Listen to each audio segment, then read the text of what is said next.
샬롬. 오늘도 말씀과 함께 하루를 시작하겠습니다. 사사기 17장 6절입니다. 그때에는 이스라엘의 왕이 없었으므로 사람마다 자기 소견에 옳은 대로 행하였더라. 아멘. 16장에서 사사 삼손이 죽은 후에 이제 17장 그리고 마지막 21장까지 더 이상 사사는 등장하지 않습니다.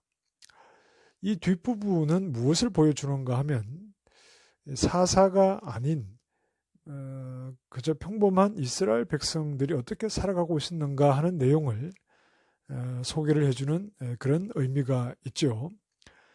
크게 나누면 17장과 18장은 미가라는 인물과 단 지파에 대해서, 그리고 이제 19장 이하에는 한 레위 사람과 관련된 내용을 소개하면서 어떤 이스라엘 백성들의 삶 구석구석에 스며 있는 어떤 그런 삶의 모습, 또 영적인 상태, 이런 것들을 제공을 해주고 있습니다. 먼저 17장은 에브라임 산지에 사는 미가에 대한 내용입니다. 이렇게 시작을 합니다. 미가의 어머니가 자기의 돈, 은 1,100을 훔쳐간 사람을 저주합니다. 누군지를 모르겠지만 도둑질을 한 것이죠. 자, 그러자 그 저주하는 소리를 듣고 아들인 미가가 자기가 그 돈을 훔쳐갔다고 사실을 말합니다. 왜냐하면 어머니의 저주를 들었기 때문이죠. 그 저주가 자신에게 임할까 두려워서 그랬습니다. 자, 미가의 어머니는 여호와의 이름으로 저주를 했고 혹 그 저주가 자신에게 임할까 미가는 두려워서 사실을 말했습니다. 어머니의 돈을 아들이 훔쳤죠. 자, 그러자 미가의 어머니는 혹시 자기 입으로 저주한 내용이 아들에게 임할까 속히 여호와께서 너에게 복 주시기를 원한다. 내 아들이 여호와께 복 받기를 원한다고 선언을 합니다. 저주가 미쳐서는 안 되겠죠. 여호와 이름으로 저주를 하고 여호와의 이름으로 저주한 것이 자신에게 임할까 두려워하고 또 여호와께서 너에게 복 주신다고 말하는 미가와 어머니의 모습을 볼 때 신앙이 굉장히 좋은 것 같습니다. 그러나 미가는 모세 율법을 어기고 도둑질을 했죠. 그것도 어머니의 돈을 hum쳤습니다. 그러니 부모 공경과도 어긋나는 모습이죠. 그리고 모세의 법에 의하면 훔친 것을 돌려줄 때는 5분의 1, 20%를 더해서 돌려줘야 되는데 그런 내용은 전혀 없습니다. 미가의 어머니는 저주를 빌었다가 그 저주가 자기 아들에게 임할까 속히 여호와께서 복 주시기를 원한다고 했지만 그것으로 부족하다고 생각을 했는지 돌려받은 은 200을 가지고 신상 둘을 만듭니다. 하나는 새겨서 만들고 하나는 부어서 만듭니다. 그리고 그 신상들을 아들 미가의 집에 둡니다. 아들에게 저주가 아니라 복이 임하기를 원해서 그렇습니다. 그런데 이때 그 미가의 어머니가 뭐라고 말을 했는가 하면 3절 말씀에 보면 내 손에서 이 은을 여호와께 거룩히 드리노라. 신상을 만들기 위한 은을 누구에게 드렸는가 하면 여호와께 드렸습니다. 여호와께 드린 은으로 2개의 신상을 만들었다는 말이겠죠. 그렇다면 좀 위험한 생각이지만 혹시 이 은으로 만든 신상들이 여호와를 형상화한 것은 아닐까요? 그 은을 여호와께 드렸기 때문입니다. 그리고 2개의 신상을 만들었기 때문이죠. 굉장히 좀 불안한 그런 상황이죠.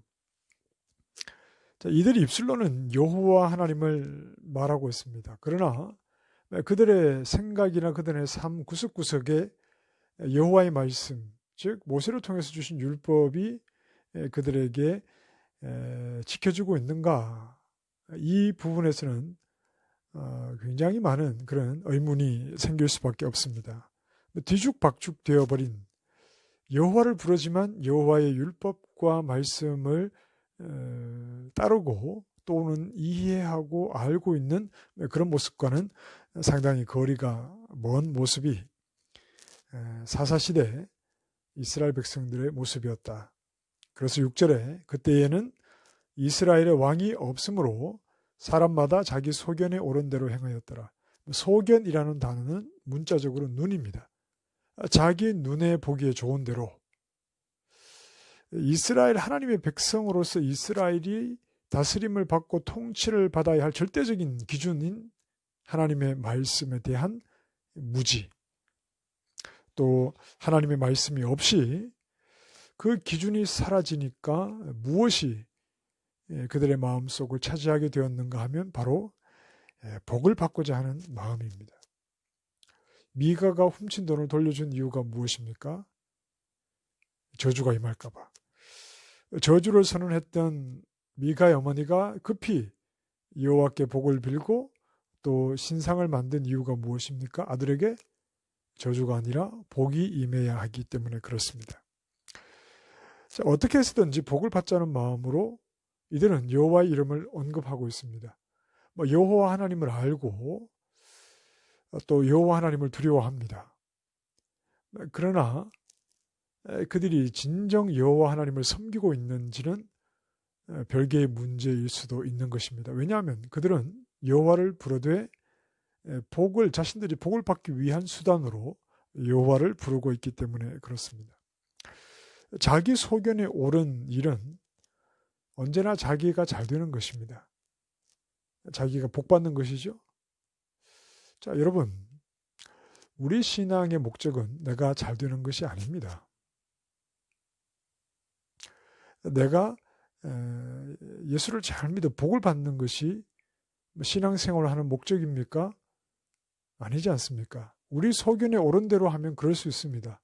내가 잘 되는 것이 누구나 바라는 것이기 때문에. 그러나 자, 어제 말씀에서도 나눴듯이 이방 사람들이 우상을 버리지 않는 이유는 자기들의 바라는 것, 자기들의 욕심을 채워줄 대상으로 세웠기 때문에 끊임없이 인간은 그 욕심을 따라 사는 자들이기 때문에 우상을 버릴 이유가 없습니다.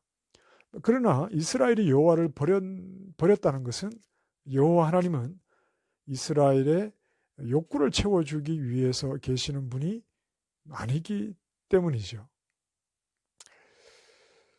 우리가 하나님을 믿다가 보면 하나님께서 우리에게 주시는 큰 의미의 그런 복들이 있습니다.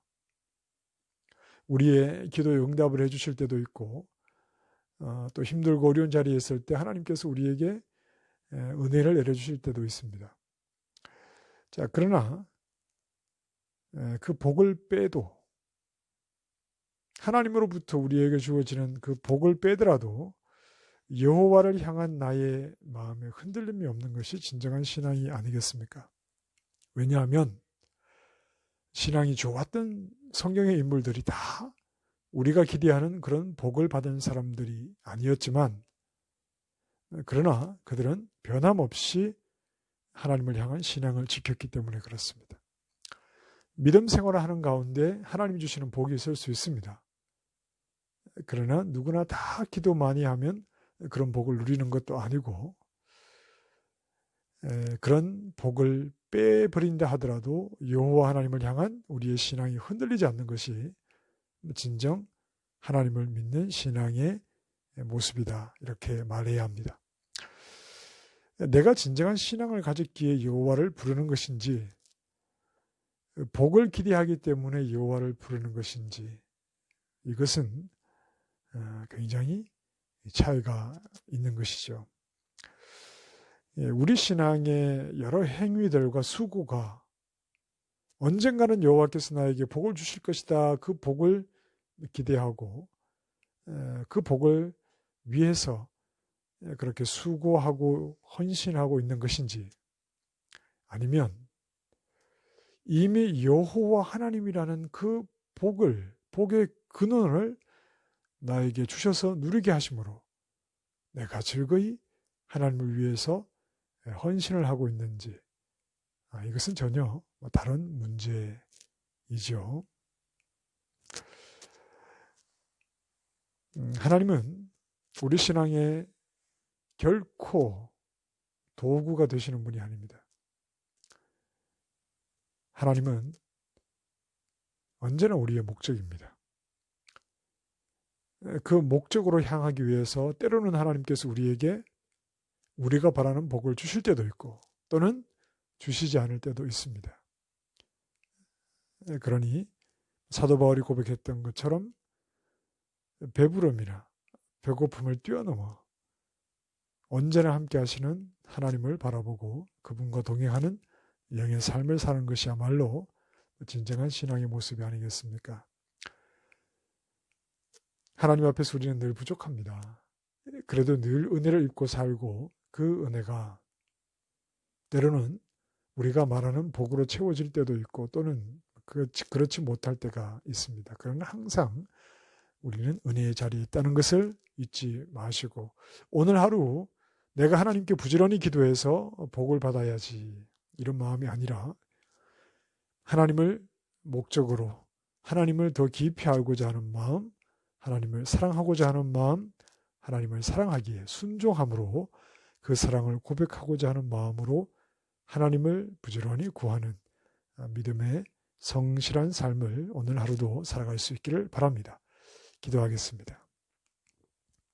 하나님, 우리의 마음대로 우리의 정욕대로 맡겨두지 마시고 하나님 말씀으로 우리를 주장하시고 다스려 주셔서 오직 하나님만이 우리 신앙의 분명한 목적이 되어 더욱 하나님을 알아가고 더욱 하나님을 구하고 더 하나님을 사랑하기에 하나님께 순종하는 삶을 살아가는 믿음의 신실한 종들이 되게 해 주시옵소서. 예수님 이름으로 기도합니다. 아멘.